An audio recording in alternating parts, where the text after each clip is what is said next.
तर सनी म्हणाला की तुम्हाला दुप्पट पगार मिळेल. ठीक आहे ना? ऑफकोर्स मिस्टर चोप्रा, सगळे आनंदाने म्हणाले. पण तुमच्यातलं एक माझी थोडी मदत करणार आहे, तो म्हणाला. मी तयार आहे मिस्टर चोप्रा. एक गोरी मुलगी लगेच पुढे आली. सनी हसला. त्याचा चमचम त्या पांढऱ्या दातांनी खोली उजळली. सॉरी, मी ती व्यक्ती आधीच ठरवली आहे. ती मुलगी थोडी निराश झाली आणि विचारते, कोण आहे ती? सनीने हळूहळू नजर आराध्याकडे रोखली. देवा, नाही नाही. आराध्याच्या मनात भीतीचं आणि आठवणींचं वादळ उठलं. ठीक आहे सगळ्यांनी, आता आपल्या जागेवर जा आणि काम सुरू करा. मनीष तुम्हाला पुढच्या सूचना देईल, सनीने शांतपणे म्हटलं. सगळे हळूहळू आपल्या कॅबिनमध्ये परत गेले. मनीष, उद्यापासून माझ्या फर्ममधला अजय तुला जॉईन होईल. तुम्ही दोघं हे प्रोजेक्ट हाताळा, सनी म्हणाला. नक्की मिस्टर चोप्रा, मनीषने हसत उत्तर दिलं. मिस आराध्या, तुम्ही थोडा वेळ थांबू शकता का? सनीने तिच्या दिशेने पाहत विचारलं. आराध्या थांबली. तो तिच्याकडे चालत आला आणि त्याच्या शरीरातून येणारा मिंट आणि आफ्टर शेवचा परिचित सुगंध तिच्या मनात हलकं वादळ उठवू लागला. बेशुद्ध पडू नकोस, नियंत्रण ठेव, तिने स्वतःलाच सांगितलं. मनीषकडून तुझ्याबद्दल खूप ऐकलंय. तो म्हणाला, तू खूप टॅलेंटेड आहेस, सनी म्हणाला. आराध्याने काहीच उत्तर दिलं नाही. तर मी विचार करत होतो की माझा एक पर्सनल डिझायनर ठेवावा. त्यामुळे मला हवं आहे की तू माझे कपडे डिझाईन करावेस, तो शांतपणे म्हणाला. सर, बहुधा तुम्ही चुकीचा अंदाज लावलात. मी तुमच्या लेवलला शोभेल असं काही डिझाईन करू शकत नाही. मी जिनेश आणि ईशा यांना सुचवते. त्यांनी तर बेस्ट डिझायनर अवॉर्डसुद्धा जिंकला आहे, आराध्या थंड आवाजात म्हणाली. ओह खरंच? सनीने जिनेश आणि ईशाकडे पाहिलं. कॉंग्रॅच्युलेशन जिनेश आणि ईशा, तो हसत म्हणाला. थँक्यू मिस्टर चोप्रा, दोघंही थोडं अवघडलेले उत्तरले. सनीने पुन्हा आराध्याकडे पाहिलं. नजर आता थोडी गळद आणि ठाम होती. पण मला तू हवी आहेस मिस आराध्या. लक्षात ठेव, कंपनी जे सांगेल ते करावं लागतं, बरोबर? त्याने थोड्या खोळकर स्मिताने म्हटलं. आराध्याने त्याच्याकडे रागाने पाहिलं. माझ्या मागे या मिस आराध्या, मी डिटेल सांगतो, सनी म्हणाला आणि मनीषकडे वळला. मनीष तुझं कॅबिन तासभर वापरतो. नक्की सर, मी बाहेर थांबतो, मनीषने उत्तर दिलं. आराध्या आणि सनी दोघंही मनीषच्या कॅबिनमध्ये गेले. बाहेर टीममध्ये कुजबूज सुरू झाली. अरे वा, आपली आराध्या मोठं काम मिळवत आहे, कोणीतरी आनंदाने म्हणालं. आज सनीने आपल्या सूट्सविषयी, फॅब्रिक, कलर्स आणि कट्सबद्दल सविस्तर सांगितलं. आराध्या शांतपणे सर्व नोट्स घेऊ लागली. बरं, या शुक्रवारी माझा गाला इव्हेंट आहे, त्यासाठी एक खास ड्रेस डिझाईन हवा आहे, तो म्हणाला. नक्की सर, आराध्या नोट्स घेत म्हणाली आणि निघण्यासाठी वळली. थांब आराध्या, एवढंच? सनीने थोडं संकोचून विचारलं. ती वळली. एक विचारू का? खरंच तुला वाटतं का की तुला एक्सपोर्टसाठी हीच ब्रांच हवी होती? तुझ्याकडे आधीपासूनच एक्सपोर्ट होते ना? कदाचित होतं, कदाचित नाही, सनी हसत म्हणाला. किती? काय? किती खर्च आला यासाठी मिस्टर चोप्रा? ती गंभीर नजरेने विचारत होती. 10 मिलियन नवीन एक्सपोर्टसाठी, 10 मिलियन या ब्रांचसाठी, आणि एक जागा नवीन ब्रांच सुरू करण्यासाठी. आराध्याने खोल श्वास घेतला. म्हणजे शेवटी तुला माझे रेट माहीत झाले मला विकत घेण्यासाठी, ती थंड आवाजात म्हणाली. सनी पुढे सरकला. ऐक क्वीन बी, मी जे बोललो त्याबद्दल खरंच माफ कर, तो म्हणाला. माझ्याजवळ येऊ नका मिस्टर चोप्रा, ती मागे सरकली.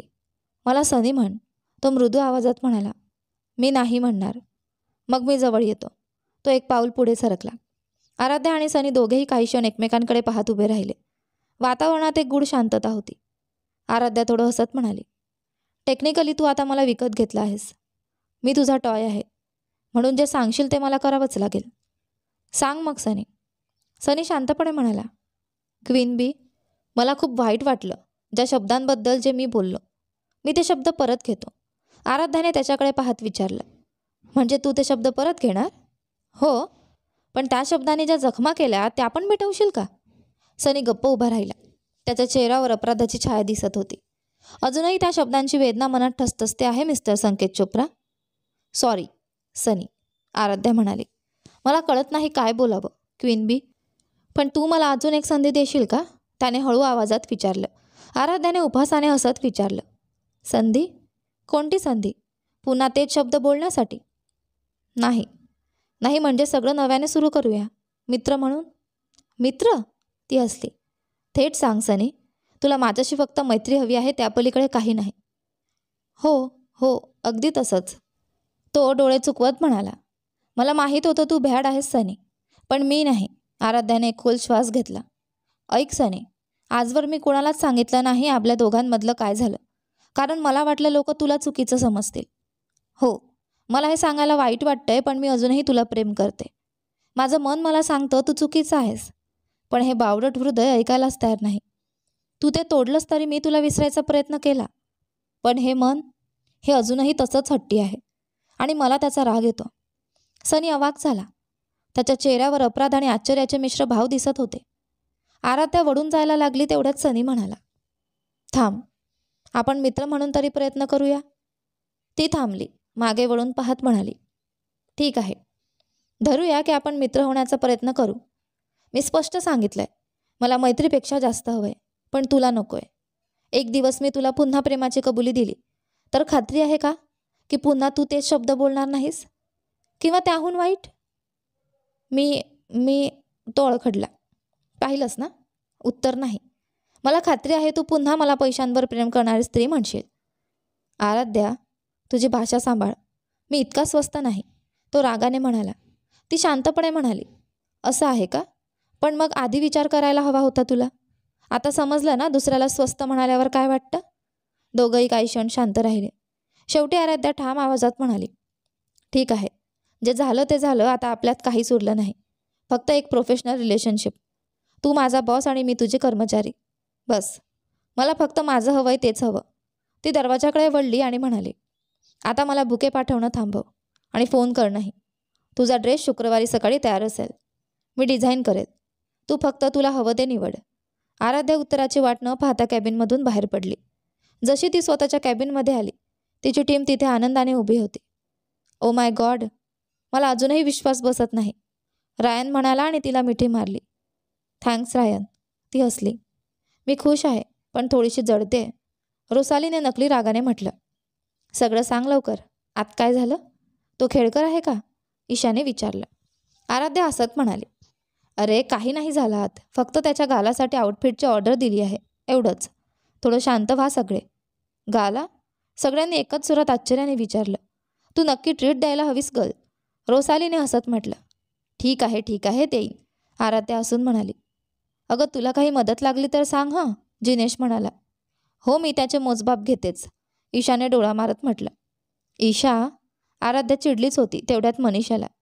गाईज आता कामावर लक्ष द्या ना, मनीषने मध्येच बोलून सर्वांना थांबवलं.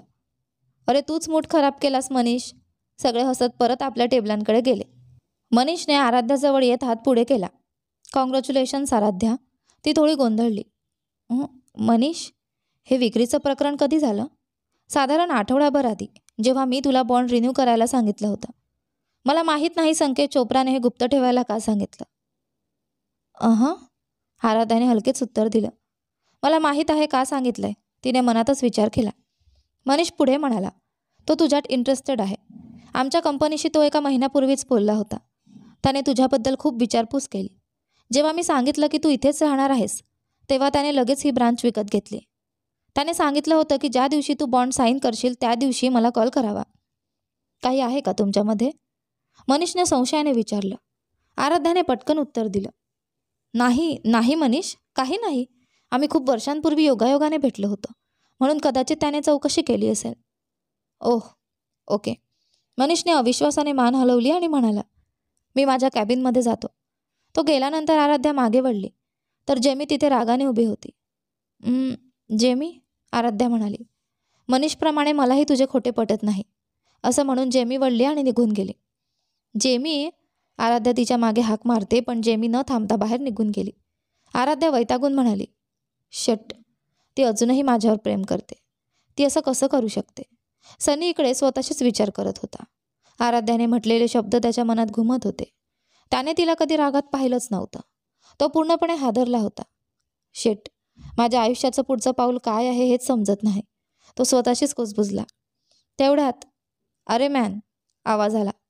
अक्षय? सनी म्हणाला. घरात प्रवेश करताच त्याने मित्राला पाहिलं. अरे काय करत आहेस इथे? का? मी इथे येऊ शकत नाही का?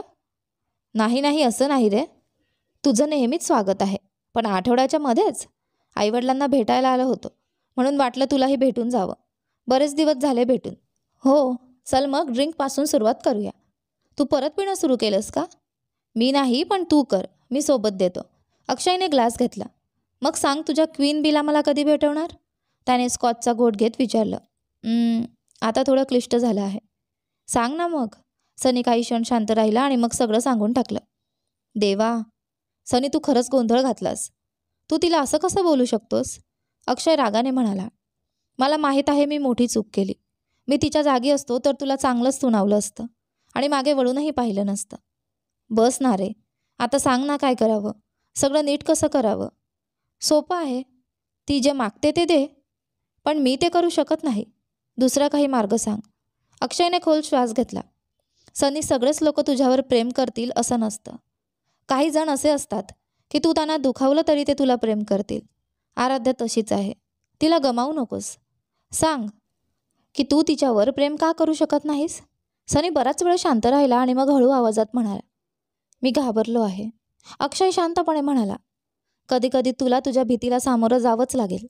तेव्हाच तुला खरं जे हवंय ते मिळेल. शुक्रवार सकाळी आराध्याने जेमीशी बोलायचा प्रयत्न केला, पण ती अजूनही रागात होती. आराध्याला तिच्यावर काही चुकीचं म्हणायचं नव्हतं, कारण ती तिची जवळची मैत्रीण होती. पण मन दुखलं होतं. ज्या व्यक्तीवर तू विश्वास ठेवतोस ती व्यक्ती जेव्हा दूर जाते तेव्हा वेदना होतातच. कार्यालयातल्या सगळ्या मुली आता आराध्याकडे वेगळ्या नजरेने पाहत होत्या. काहींना तिचा मत्सर वाटत होता तर काहींना तिटकारा. सनी, छानच केलंस. तू माझं ऑफिसचं शांत आयुष्यच उद्ध्वस्त केलंस, ती मनात म्हणाली. आज तिने सनीचा आउटफिट तयार करून त्याला मेसेज केला होता. त्याच्या रिप्लायची वाट बघत असतानाच टिनेश तिच्या दारावर टकटक करत आत आला. या टिनेश, तो समोर बसला आणि हसत म्हणाला. शेवटी. त्याने एक आमंत्रणपत्र तिच्या हातात दिलं. अरे टाय, एवढं फॉर्मल का होत आहेस? तुझ्या लग्नाच्या केकचा आस्वाद घ्यायलाच मी नक्की येईन, आराध्या हसत म्हणाली. टिनेशला आधीपासूनच समजलं होतं की आराध्याला त्याच्याबद्दल तसं काही वाटत नाही. म्हणूनच त्याने पुढे जाण्याचा निर्णय घेतला होता. आता तो जेसिका नावाच्या आर्किटेक्ट मुलीशी लग्न करणार होता. ते दोघे 6 महिन्यांपूर्वी भेटले होते. मी तुझ्यासाठी खूप आनंदी आहे टाय, आराध्या म्हणाली. टिनेशने हळू आवाजात उत्तर दिलं. धन्यवाद आराध्या, पण मी तुझ्यासाठी आनंदी नाही. गेल्या 3 महिन्यांपासून मी तुला पाहतो आहे, टिनेशने गंभीर आवाजात म्हटलं. तू स्वतःला नॉर्मल दाखवायचा प्रयत्न करतेस, पण तू अजिबात ठीक नाहीस. रायनला काहीतरी बनावट कारण सांगितलंस, पण मला जाणवतंय यामागं काहीतरी जास्त आहे. आराध्या थोडी दचकली. देवाघरचं. आता सगळ्यांनाच संशय येऊ लागला होता. मनीष, जेमी आणि आता टिनेश. काळजी करू नकोस, तो पुढे म्हणाला. मी कोणालाही काही सांगणार नाही. माझं तोंड पूर्ण बंद आहे, शपथ. तिच्या मनाचा थोडा भार हलका झाला. ठीक आहे, मला माहीत आहे ती भावना कशी असते जेव्हा आपण एखाद्यावर प्रेम करतो आणि तो तुझ्यावर करत नाही, आराध्या हळू आवाजात म्हणाली. मला खूप वाईट वाटतं टाय. माझा तसा हेतू नव्हता, टिनेशने हसत हात हलवला. काही नाही, मी आता पुढे गेलो आहे. जेसिकासोबत मी आनंदात आहे, पण मला हवं आहे की तूही आनंदात राहावंस. आज माझी बॅचलर पार्टी आहे, तू यायलाच हवं. पण नाही, कोणतेही बहाणे नाहीत, तू येणारच. आणि एक काम करशील का? माझ्याकडे अजून एक आमंत्रण आहे, ते आपल्या नव्या बॉसला द्यायचं आहे. त्या दिवशीपासून त्याला भेटलो नाही मी. तू आज त्याला भेटणार आहेस तर त्याला देऊन ये प्लीज. ठीक आहे टाय, देईन. तो उठला तसा आराध्याने त्याला थांबवलं. टाय, हो, जर असं असेल की जिच्यावर तू प्रेम करतोस तीही तुझ्यावर प्रेम करते पण ती स्वीकारायला तयार नाही तर? टिनेशने हलकंसं असत उत्तर दिलं. तर मग तिला सोडू नकोस. जोपर्यंत ती स्वीकारत नाही तोपर्यंत थांब. हे बोलून तो निघून गेला. आराध्याने लगेच आपला फोन तपासला. सनीकडून काही मेसेज? काहीच नाही. तिच्या मनात पुन्हा उदासी पसरली. वेळ हळूहळू पुढे सरकत गेला आणि संध्याकाळचे 4 वाजले. तेवढ्यात एक तरुण तिच्या कॅबिनच्या दारावर टकटक करून आत आला. हो, या, ती म्हणाली. तो आत आला. खूप देखणा दिसत होता. सॉरी, तुम्ही कोण? तिने विचारलं. तो थोडा वैतागून म्हणाला. देवा, त्याने माझा फोटो तरी दाखवला नाही, आराध्या गोंधळली. माफ करा, पण मला समजलं नाही, तो हसत म्हणाला. ठीक आहे, ओळख करून देतो. माझं नाव अक्षय. आराध्या हसली. मी तुमच्याबद्दल बरंच ऐकलं आहे, पण कधी पाहिलं नव्हतं, आणि मला वाटतं तुम्हाला माझं नाव माहीत आहेच. हो आराध्या, उर्फ क्वीन बी, त्याने चेष्टेच्या सुरात म्हटलं. कसे आहात? तिने विचारलं. छान, आणि तुम्ही? त्या मूर्खाने एवढा गोंधळ घातल्यानंतर? आराध्या थंड आवाजात म्हणाली. त्याशिवाय सगळं ठीक चाललं आहे. अक्षय काही क्षण शांत राहिला आणि मग म्हणाला, त्याने मला सगळं सांगितलं आहे. तो नेहमी असाच असतो. शाळेत तो कुणाशी बोलायचाच नाही. आधी मला वाटायचं की तो सायको आहे, पूर्ण एकटाच. मग एक दिवस मी ठरवलं त्याच्याशी बोलायचं. पहिल्यांदा त्याने मला नकार दिला, पण मी प्रयत्न करत राहिलो. हळूहळू त्याने मला आपल्या जगात येऊ दिलं, काही मर्यादांसह. आणि मुलींच्या बाबतीत तर तो कुत्र्यासारखा वागायचा. एखादी जवळ आली की चावायचाच. आराध्याने विषय बदलला. तर तुम्ही इथे आलात का, मला भेटायला? अर्ध तसं आणि अर्ध कामासाठी, अक्षय म्हणाला. तो काही मीटिंग्समध्ये अडकलेला आहे, म्हणून त्याने मला सांगितलं की त्याच्यासाठी आउटफिट निवडावं आणि तुला त्याच्या ऑफिसमध्ये सोडावं. ओह छान. मग पहा ना, मी 3 डिझाईन्स तयार केले आहेत, ती म्हणाली आणि फाईल्स बाहेर काढल्या. आराध्याने अक्षयला तयार केलेले 3 आउटफिट्स दाखवले. वा, हे सगळं अप्रतिम आहे. मला पण हवे आहे असं काही, तो हसत म्हणाला. आराध्या थोडं हसत म्हणाली, ठीक आहे, जर त्याने एकच निवडलं तर उरलेले 2 तू घेऊ शकतोस. खरंच? हो, जर त्याने एक निवडलं तर. मग झालं, मी त्याला एकच निवडू देणार, अक्षय म्हणत हसला. त्याने एक आउटफिट हातात घेतलं. मला वाटतं हे बेस्ट आहे. तुझं काय म्हणणं? खूप छान आहे, आराध्या म्हणाली. ठीक आहे, मग हे त्याच्यासाठी आणि उरलेले 2 माझ्यासाठी, अक्षयने डोळा मारत म्हटलं. दोघं बिल्डिंगमधून बाहेर पडले आणि संकेत चोप्राच्या ऑफिसकडे जायला निघाले. गाडी चालवताना अक्षय म्हणाला, तुझी रिसेप्शनिस्ट थोडी तिखट वाटते, आराध्या हसत म्हणाली. का बरं? जेव्हा मी तिला तुझ्याबद्दल विचारलं तेव्हा तिने अगदी कोरडं माहीत नाही म्हणून टाळलं. आराध्याने हलकेच सुस्कारा सोडला. हो, ती माझी बेस्ट फ्रेंड आहे, पण माझ्या आयुष्यात काय चाललंय हे मी तिला सांगितलं नाही, त्यामुळे ती माझ्यावर रागावली आहे. तू वैयक्तिक घेऊ नकोस. नाही नाही, मला ती आवडलीच, खरं सांगायचं तर हॉट आहे. अरे देवा, मला तुझा कुपीट बनवू नकोस, आराध्या हसली. हा हा, नाही नाही, माझ्या डोक्यात तसा विचारही नाही. काही वेळाने गाडी संकेत चोप्राच्या ऑफिससमोर थांबली. त्या जागेकडे पाहताच तिचं मन पुन्हा जुन्या आठवणीत हरवलं. हीच ती जागा जिथं मी सर्व काही हरवलं होतं. आराध्या, तू ठीक आहेस ना, अक्षयने विचारलं. हो, मी ठीक आहे, ती म्हणाली आणि थोडा खोल श्वास घेत स्वतःला सावरलं. तो 12व्या मजल्यावर आपल्या कॅबिनमध्ये आहे. जेव्हा तू त्याला भेटून संपवशील मला फोन कर, मी तुला घरी सोडतो.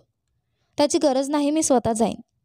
ते मी नाही ठरवणार, हा त्याचाच आग्रह होता, असं म्हणत अक्षय निघून गेला. आराध्या लिफ्टमध्ये चढली आणि 12व्या मजल्यावर गेली. तिने दारावर हलकेच ठोठावलं. यात एक ओळखीचा आवाज आला. तिला पुन्हा त्याला पाहून मनात एक विचित्र आनंद झाला. पण जेव्हा तिने दार उघडलं तेव्हा ती थबकली. सनी एका तरुण सुंदर तांबूस वर्णाच्या स्त्रीसोबत उभा होता. आराध्या, ही आहे लिसा लाईव्हवूड, बेका एंटरप्राइजची मॅनेजिंग डायरेक्टर आणि माझी सहकारी, सनी म्हणाला. लिसा, ही आराध्या, माझी डिझायनर. आराध्या हसून म्हणाली. तुम्हाला भेटून आनंद झाला मिस लाईव्हवूड. मलाही, लिसा मधुर आवाजात म्हणाली. तर मग आज याला सुंदर बनवा, कारण आजचा तो माझी डेट आहे. लिसाचं वाक्य ऐकून आराध्याचं हृदय खोलवर दुखलं. तिच्या आत काहीतरी तुटल्यासारखं वाटलं. आराध्याचं हृदय अक्षरशः खोलवर बुडालं आणि तिच्या चेहऱ्यावरचं हसू क्षणात नाहीसं झालं. ती इथे आली याचा तिला पश्चाताप झाला. लिसा हसत म्हणाली. त्याचा सूट कोणत्या रंगाचा आहे? आराध्या हलक्या आवाजात म्हणाली. Steel blue. परफेक्ट, मग मी सुद्धा तसंच घालेन. एकदम मॅचिंग कपल होऊ ना आपण, सनी, लिसा आनंदाने म्हणाली. सनी मात्र तिच्या बोलण्याकडे दुर्लक्ष करत म्हणाला.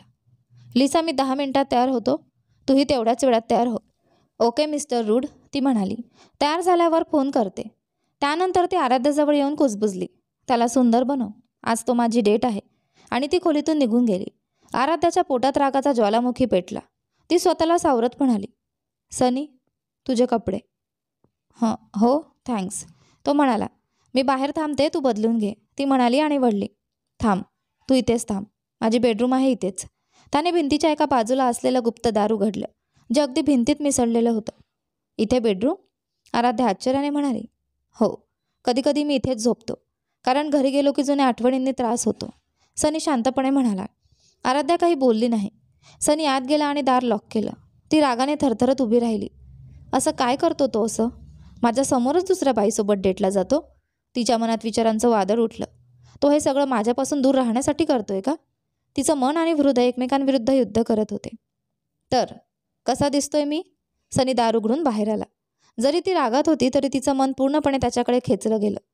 तिने हा सूट मनापासून डिझाईन केला होता आणि आता तो तिच्या डोळ्यांसमोर जिवंत कलाकृतीसारखा उभा होता. नीट फिट बसलेला निळा टेक्स्टो त्याच्या मजबूत परिपूर्ण शरीरावर अप्रतिम दिसत होता. त्याने बटणं लावताच तो अजून आकर्षक आणि सेक्सी वाटू लागला. आराध्याने स्वतःला सावरलं. कृपया त्याच्याकडे बघणं थांबव. पण तिचे डोळे काही थांबत नव्हते. तू माझ्याकडे बघणं संपवलंस का? सनी म्हणाला. मी फक्त आउटफिट बघत होते, ती खोकत म्हणाली. खोटारडी. लायर लायर पॅन्ट्स ऑन द फायर, तो म्हणत टाय हातात घेतो. तेवढ्यात त्याचा फोन वाजला. त्याने फोन कानाला लावला आणि दुसऱ्या हाताने टाय बांधण्याचा प्रयत्न करू लागला. आराध्याने मनात म्हटलं, नको नको करू असं. पण शेवटी ती म्हणाली, मी करू का? हो कर, तो म्हणाला. तो फोनवर बोलण्यात गुंतवला होता आणि आराध्या जवळ गेली. त्याच्या नेहमीच्या मिंट आणि बुडी परफ्यूमचा सुगंध तिच्या श्वासात भरला. अरे देवा. आराध्या, लक्ष टायकडे दे. तो कॉल संपवून तिच्याकडे पाहू लागला. आराध्याने त्याच्या नजरेला टाळण्याचा प्रयत्न केला, कारण ती नजरेत पाहिलं असतं तर स्वतःवरचा ताबा सुटला असता. तुला माहीत आहे का, हा गाला एक चॅरिटी इव्हेंट आहे, सनी म्हणाला. सगळे प्रसिद्ध लोक तिथं असणार आहेत. आपण तिथं निधी दान करणार आहोत. ती शांतपणे ऐकत राहिली, पण तिच्या मनात एकच प्रश्न घुमत राहिला. माझं हृदय देणारा तोच आता दुसऱ्याचा डेट कसा झाला? तो सांगत होता त्यासाठी त्यांना डिनर आयोजित करायचं आहे, थँक्सगिव्हिंग सारखा. आराध्याने त्याच्याकडे न पाहता विचारले, हे सगळं मला का सांगत आहेस? गाला आयोजकांनी या इव्हेंटसाठी जोडी शोधली आहे. आपण त्या जोडीसह जावे लागणार ज्याच्याशी त्यांनी आपल्याला जुळवले आहे. म्हणून मी तिला डेटला विचारले नाही. ही एक थीम आहे, सनी म्हणाला. त्याचं ऐकताच आराध्याच्या संपूर्ण शरीराला आराम मिळाला. तिच्या डोळ्यातील रागाचा ज्वाला क्षणात संपला. तिचं हृदय तिच्या मनावर विजय मिळवल्याने आनंदाने भरलं, पण ती त्याला हे दाखवत नव्हती. मी तुला काही विचारले नाही, तिने शांतपणे म्हटले. तू विचारलं नाहीस, पण तुझ्या डोळ्यांनी सांगितलं, त्याने कुजबुजून मोहक आवाजात म्हटलं. त्या क्षणाला आराध्याने त्याच्याशी डोळे मिटवले. तिचे शब्द हरवले. त्याच्या शरीरातून येणारी उष्णता तिच्यावर पसरली. तिने आपले हात त्याच्या छातीवर ठेवले आणि त्याच्या हृदयाचा ठोका अनुभवला. तो जोरात धडधडू लागला. त्याच्या खोल करड्या डोळ्यांनी तिच्या आत्म्याला शोधलं आणि तिला त्याच्याजवळ सुरक्षिततेची आणि उबदारपणाची जाणीव झाली. तो तिच्या गालांना हाताने स्पर्श करायला आला, पण तिचं मन तिला हालचाल करण्यासाठी सतर्क करत होतं. पण आता हृदयावर ताबा होता. ती काही करू शकत नव्हती. फक्त त्याचं स्वागत करावं लागेल. तेव्हाच तिचा फोन वाजला आणि तिला परत वास्तवात आणलं. ती पाय मागे घेते. फोनवर रोसाली होती. तिने फोन घेतला. अरे तू? टिनेश म्हणाला, तू सुद्धा पार्टीला येणार आहेस? हो हो, मी येते. मला 10 मिनिटं द्या. लवकर ये, सगळे तुझी वाट पाहत आहेत. तिने फोन कापला. तर कुठे चालली आहेस? सनी लगेच विचारतो. मला भीती आहे. हे व्यावसायिक चर्चेत येणार नाही सनी. हे माझं वैयक्तिक आहे. त्याचं बोलायचं होतं, पण त्याचाच फोन पुन्हा वाजला. हो लिसा, मी 2 मिनिटात येतो. लिसा. तो तिला लिस का बोलवत आहे? राग पुन्हा आराध्याच्या मनात उठला. सनी, तुला काही मदत हवी आहे का? ती रागाने विचारते. नाही, तू जाऊ शकतेस, तो म्हणाला. तिने वळून बाहेर पडताना म्हटलं. तुम्ही विचारलं म्हणून सांगते, मी बॅचलर पार्टीला जात आहे आणि मजा करणार आहे. तू तुझ्या लिसासोबत डेट एन्जॉय कर. आराध्या त्याची प्रतीक्षा न करता बिल्डिंगच्या बाहेर आली. अक्षय तिथे आधीच थांबलेला होता. हे पूर्ण केलं का असं? हो. जाऊया का? तो कार सुरू करून विचारतो. तुझं घर कुठे आहे? ऑफिसमध्ये सोड, ती म्हणाली. का? मला बॅचलर पार्टीला जायचं आहे. अरे देवा, विसरले. काय? टिनेशने मला त्याच्या लग्नाचं आमंत्रण द्यायला सांगितलं होतं. मी विसरले. तू हे त्याला देशील का? हो नक्कीच. तो तिला ऑफिसमध्ये सोडून गेला. पार्टी एन्जॉय कर. मी प्रयत्न करेन, ती म्हणाली. सगळे स्टुडिओ 338 क्लबमध्ये पोहोचले. सर्वजण आपल्याप्रमाणे ड्रिंक्स ऑर्डर करत होते, आराध्या वगळता. अजूनही ड्रिंक्सला व्हर्जिन आहेस? चला, ही बॅचलर पार्टी आहे, रायन जोर देत म्हणाला. नाही, हा माझा नियम आहे. मी त्या ऑरेंज ज्यूससह वेडा नाच करू शकते, आराध्याने स्वतःला सांगितलं. जे काही. सनी नाचाच्या मोकळ्या जागेकडे गेला. ईशा, जेमी कुठे आहे? आराध्याने ईशाला विचारलं. ती डान्स फ्लोअरवर आहे, ईशाने उत्तर दिलं. ठीक आहे, मला तिला बोलावं लागेल. मग आपल्याबरोबर या. तीही डान्स फ्लोअरकडे निघाली. सनीने जरी समजावलं असलं तरी आराध्याला तिच्याबरोबर जाणं अजिबात सोयीचं वाटत नव्हतं. ओ माय गॉड, सनी आणि लिसा बघा. तिच्या जवळची मुलगी तिचा फोन पाहत ओरडली. त्यांचा जोडीदार एकदम सुंदर दिसतोय, दुसऱ्या मुलीने उत्तर दिलं. त्या दोघांना त्या सुसंगत रंगात भारी दिसतात. हो, मला जोडीदार गोल्सचा फील येतंय. आराध्याच्या शरीरात रागाची ज्वाळा उठू लागली. तिने निर्णय घेतला. वोडका 2 शॉट्स दे, कृपया. 2 शॉट्स 4 झाले, 4 8 झाले. तिचं डोकं घुमू लागलं. तिने फोनचा आवाज ऐकला. तो होता. तिला कळालं नव्हतं ती काय करत आहे, पण तिने फोन उचलला. आराध्या, 9 वाजलेत, तू घरी पोहोचलीस का? तो काळजीने विचारत होता. तुला काय? काय घेऊन काळजी करतोयस तू, संकेत चोप्रा? सॉरी सनी. नाही. तू बोली फाटली आहेस. तुला दारू प्यायली आहेस का? तुला माझी काळजी का वाटते? तू तुझ्या डेटचा आनंद घे, मी सुद्धा मजा करणार आहे मिस्टर. जे काही तू आहेस. थांब, सांग कुठे आहेस? मी नाही, डान्स फ्लोअर माझ्यासाठी वाट पाहतोय, बाय, असे म्हणत तिने फोन ठेवला. आराध्या अडखळत डान्स फ्लोअरकडे गेली आणि नाचायला सुरुवात केली. थांब, तो खरंच त्या मुलीसोबत मजा करत आहे. मीही तसंच करणार आहे. ती अनिश्चित पावलांनी नृत्यांगणात जाऊन उभी राहिली. तिने नाचायला सुरुवात केली. थांबा, ही मजा नाही आहे. मला त्याच्यासारखं खऱ्या अर्थाने मजा करायची आहे असं तिला वाटलं. तिने सभेची बाजू शोधून पाहिली आणि मग तिची नजर त्याच्यावर जाऊन थांबली. तो बारबाहेर एकटाच उभा होता, पीत होता. मध्यम उंचीचा, कोसळत्या तपकिरी केसांचा आणि हलक्या हिरवट तपकिरी डोळ्यांचा दिसणारा. त्यानेही तिला बघितले. ती जवळ गेल्यावर त्याने दुसऱ्या दिशेला पाहिले. अरे मॅन, तुला मजा करायची आहे का? तिने विचारले. सॉरी, त्याने उत्तर दिले. चल ना. ती त्याला नृत्यांगणात घेऊन खेचून गेली. तिला स्वतःला काय करायचं ते कळत नव्हतं, पण मजा लागत होती. नृत्य करत करत त्याने स्वतःची ओळख करून दिली. मी इथन. आणि तू? मी आराध्या. टिनेशच्या बॅचलर पार्टीसाठी आले आहे. मीही. ती मान्य करते की तो तिच्यापेक्षा नाचायला खूप चांगला होता. त्याने तिला प्रभावित केलं. मद्यामुळे तिचे विचार धुंद झाले होते. अचानक त्याने किंचित हसल्याने म्हणाला, OMG, तू छान दिसतेस. तुला किस करायला आवडेल का? काय? ती म्हणाली. मला तुझ्यावर चुंबन घ्यायचे आहे. आनंदाने ती खिस कविता हसली. तो तिच्या जवळ आला. मद्याची वास तीव्र होती. म्हणून काय झाले? आता तीही मद्यधारक बनून बसली होती. तिने डोळे मिटले आणि तो तिच्या ओठांकडे हवेत घेऊन आला. अचानक एका खेचण्यामुळे ती त्याच्याकडून लांब पडली. ती दुसऱ्या माणसाच्या हातात होती. तो संतापाने ओरडला, तिला स्पर्श करण्याचा कधीही धाडस करू नकोस. 1 तास आधीचे घडलेले स्मरण झाले. तिला गालामध्ये लक्ष देता येत नव्हतं. धमकीशिवाय नातेवाईकांना फोन करणे ही चूक झाली. यानंतर पुढे काय होते ते पहा आपल्या कथेच्या पुढच्या भागामध्ये. पण तोपर्यंत आजचे दोन्ही भाग कसे वाटले कमेंट करून नक्की कळवा. व्हिडिओला लाईक करा, शेअर करा. चॅनलवर नवीन असाल तर सबस्क्राईब करा. धन्यवाद.